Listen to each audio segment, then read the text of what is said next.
Normally সবজি রান্না করলে সবজি পাতেও তুলতে চায় না। কিন্তু এইভাবে রান্না করে দিলে সবজিও খায়, নুডলসও খায়, সাথে ডিমটাও খুব সুন্দর করে খেয়ে নেয়। ওরা যে এত পছন্দ করে এই নুডলস আর সবজিটা, আমি তো মাঝে, মাঝেই ওদের জন্য এইভাবে তেল মসলা ছাড়া এই নুডলসটা করে দিই। ওরা ভীষণ পছন্দ করে, শুধু ওরা কেন, আমারও মাঝে, মাঝে খেতে ইচ্ছে করে, তখন ঝটপট এভাবেই বানিয়ে ফেলি। আমি এখানে বেশ কিছুটা পুঁইশাক, সাথে নরম, নরম যে পুঁইশাকের ডাঁটাগুলো থাকে সেগুলোও নিয়েছি। আর নিয়েছি কিছুটা বরবটি, একটু বড়, বড় সাইজ করে কেটে নিয়েছি, আর সাথে ১ প্যাকেট নুডলস। এখন আমি সবকিছু ধুয়ে এক সাইডে রেখে দিয়েছি। আর এইখানে আমি ২ কাপ পানি নিয়েছি, নরমাল চায়ের কাপের। সাথে স্বাদ মতো লবণ দিয়ে জাস্ট সবজিগুলোকে ছেড়ে দেব। সবজিগুলোকে ছেড়ে দিয়ে আমি ঢাকনা দিব না, জাস্ট এইভাবেই কয়েক মিনিট সিদ্ধ করে নেব। কয়েক মিনিট সিদ্ধ করলে সবজিগুলো নেতিয়ে একদম সুন্দরভাবে নরম তুলতুলা হয়ে যাবে। তবে অতিরিক্ত একেবারে ওভারকুক করে ফেলবো না, যাতে একদম গলে, গলে যায়, ওরকম না। সিদ্ধ হবে, বাট সবজির যে একদম সুন্দর ফ্রেশ একটা কালার সেটা বজায় থাকবে। তো ঠিক এরকম যখন হয়ে যাবে, সবজির কালারটাও নষ্ট হয়নি, আবার খুব সুন্দর সিদ্ধ হয়ে গেছে, এই পর্যায়ে ওই যে প্রথমেই ১ প্যাকেট নুডলস রাখলাম, তো সেই নুডলসটা অ্যাড করে দিব। আপনি চাইলে এখানে পাস্তাও অ্যাড করে দিতে পারেন, যদি আপনার বাচ্চা পাস্তা খেতে পছন্দ করে বা আপনিও খেতে পছন্দ করেন। শুধু বাচ্চারা কেন, বড়রাও যারা একটু স্বাস্থ্য সচেতন, একটু নিয়মকানুন মেনে খেতে পছন্দ করেন, খুব বেশি তেল মশলা না, তারা কিন্তু এই রেসিপিটা বানিয়ে নিতে পারেন। খুবই হেলদি একটি রেসিপি, কোনো তেল মশলা কিচ্ছু লাগবে না।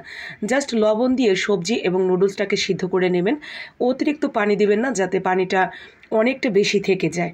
খুব বেশি পানি থাকবে না, আবার সবজিটাও সিদ্ধ হয়ে যাবে, নুডলসটাও সিদ্ধ হয়ে যাবে। ঠিক এই পর্যায়ে আমরা সব কিছু পানি থেকে সেঁকে তুলে নেব। তো ঠিক এইভাবে আমরা একটা কিছু দিয়ে তুলে রেখে দিলাম সবজি এবং নুডলসটা। আর বাকি যে পানিটা ছিল কড়াইতে, তো সেই পানিটার মধ্যে আমরা 2টা ডিম দিয়ে দিব। আপনি একটা ডিম খেলে একটা ডিম দিয়ে দিবেন। এইভাবে এই পানিটার মধ্যে ডিমটা সুন্দর করে পোস্ট করে নেবেন, যদি ডিম খেতে পছন্দ করেন।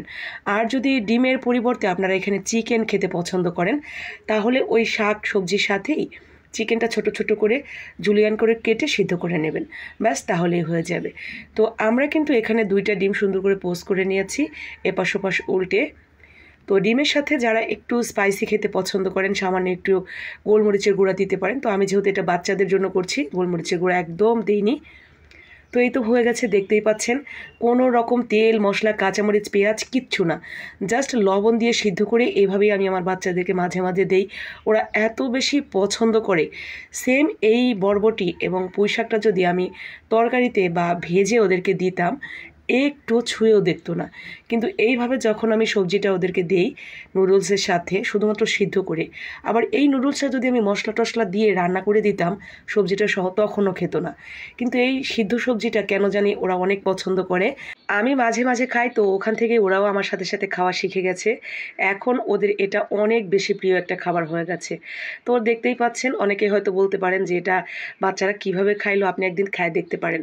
আর আপনার বাসায় যদি বাচ্চা থাকে আমার বাচ্চার মতো, যে যারা সবজি এমনিতে খায় না নর্মালি, এই ভিডিওটা দেখাবেন যে দেখো ওরা কীভাবে খাচ্ছে। এটা দেখেই ওর খাওয়ার ইচ্ছা জাগবে।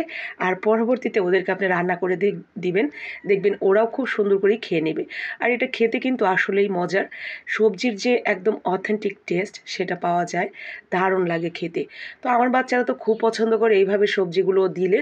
শুধু এই সবজি না, লাউ শাক, তারপর কুমড়ো শাক, এই ধরনের যে খাবারগুলো আছে মানে তিতা ছাড়া, সেই খাবারগুলো সবজি হিসেবে, তো সেগুলো ওদেরকে সিদ্ধ করে আমি লবণ দিয়ে দিই, ওরা খুব সুন্দর করে খেয়ে নেয়। তো যারা স্বাস্থ্য সচেতন, আপনার বাসায় এরকম পুচকো পাচকো আছে বা আপনি নিজেও খেতে পছন্দ করেন, তারা কিন্তু এইভাবে এই রেসিপিটা একবার ট্রাই করে দেখবেন। আশা করি আপনার কাছে ভালো লাগবে, যেমনটা আমার বাচ্চাদের কাছে লাগে, আমার কাছে লাগে। ভালো লাগলে লাইক কমেন্ট শেয়ার করে দেবেন। বাকি